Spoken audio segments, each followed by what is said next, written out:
Hello, ladies and gentlemen. We're going to simplify some rational expressions here. We're just going to keep it simple and do basically factoring problems today, but we'll talk about addition and subtraction later. So first thing it says, what's a rational expression? If we just say anytime there's a variable in the denominator, you're talking about a rational expression, that's a pretty safe assumption. Something like this, 1 over x, or it can be complicated, x squared plus 2x plus 3 over x minus 1. There's going to be domain restrictions when we talk about rational expressions, and that's something we're going to address later. But for now, just think, okay, variable in a denominator. All right, that means we're talking about a rational. So how do you simplify rationals? Well, the main thing is, if you're asked to simplify something like this, you want to factor the numerator and denominator, and then cancel any factors they have in common. Cancel any shared factors. If you can do that, then you can simplify a rational. So I'm going to factor the numerator and factor the denominator. Now, I can do these pretty much in my head, so I'll leave this split the middle for you. If you want to see it, you can go ahead and work it out there. Y minus 6 over y plus 3. If you factor the top, you're going to get y minus 6 over y plus 3. And if you factor the bottom, let's see what we get. We need numbers to multiply it to 6 and add to 5, so that's going to be 3 and 2. So let's do plus 1 and 3. 2y squared plus 2y plus 3. Okay, there you go. So if you factor them, hopefully something goes away. In this problem, nothing goes away, so okay, that's kind of lame. All right. Let's look at the second one, though. This one's a little trickier. Instead of 1 minus x squared, what I'm going to do is factor out a negative 1. And then I'll have a negative 1 and a positive x squared, which I'll write like this. So this is negative x squared plus 1, which is the same thing. There's just a minus sign on the outside now.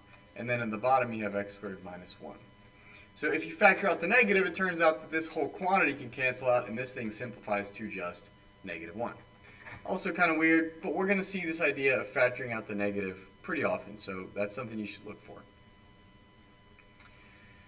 What about multiplying? This is the same thing, only we're going to have two sort of rational expressions that are combined. This multiplication basically means we can write this whole thing out as one big fraction bar, and in the top I have, oops, that's not a 4, I have 4x times x plus 2, and in the bottom I'm going to factor, so I'll factor x squared minus 4, that's dots, x plus 2, x minus 2, and then there's still a 16x as well. So what can I cancel? I can cancel x plus 2. X divided by x cancels out. And instead of 4 over 16, I'm going to write that as 1 over 4. And then I also still have my x minus 2 in the bottom. That didn't get crossed out. So I reduce the fraction. 4 over 16 is 1/4. I canceled the factor that was shared, and I still had an x minus 2 in the denominator. So that's pretty much it. Same thing here. I'm going to cross out any factors I have in common, which first I'll factor. I need x plus 3, x minus 1, x minus 3, x plus 1. Let's see, does that look good? Yeah, good.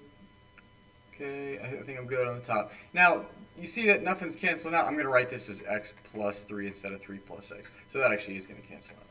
But then this 3 minus x and this x minus 3, this is the same game I just showed you. You can see that this is a positive 3 and that's a negative 3. This is a negative x and this is a positive x, which means I want to flip both the signs. So I'm going to factor out a negative and then I'll end up with x minus 3. Again, this is negative x plus 3, which I could write this as negative x plus 3.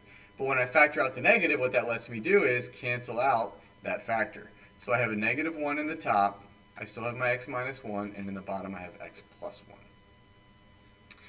Let's keep rolling. What about dividing? Dividing, you guys remember, copy, change, flip, or multiplying by the reciprocal. So I need to factor, but before I do that, I need to make sure that I flip it. So I'm going to factor this side, the top. Let's see, that's 2x squared plus 1 plus 1. There's the first one. And then I'm going to have x plus 5x minus 3 for the bottom left. And now up here, I am flipping this, so these are going to get flipped. So I'm going to factor this, but I'm going to factor it it's going to the top. The 2x squared minus 7x is going to the top. So that will be 2x squared minus 6 minus 1. Okay, that's good. That's this factored. And in the bottom, I'll have x plus 5, x plus 1. So you copy, change, flip. This stays the same. You change the multiplication, and then you flip the fraction. Once you flip it, It's like all the other ones. X plus 1 goes away, x minus 3 goes away.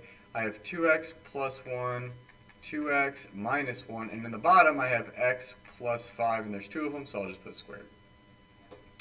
What if you have a fraction over a fraction? So first thing, let's just make sure we understand this is dividing. So we'll take this guy, and then we'll change it to multiplication, and then we're going to flip it. So it's going to be x squared plus x minus 2 over 2x squared plus 5x plus 2. Copy the numerator, change this fraction bar right here to multiplication, and then flip this fraction. Now I have to factor, again, I'm not showing the split the middle here. You guys can work that out on your own. But let me just go through this. Let's see. In the top, I need, let's see, how am I going to do this? Multiply to negative 4, add to negative 3. So minus 2 plus 1. 2x squared minus 4 plus 1. That's good. The bottom is dots, x plus 1, x minus 1. When I factor this, it's going to be x plus 2, x minus 1. And down here, this will be 2x and x. So plus 2. Okay. Does anything go away? Yes. Yes. Yes. X minus 2 over x plus 1 is all that's left.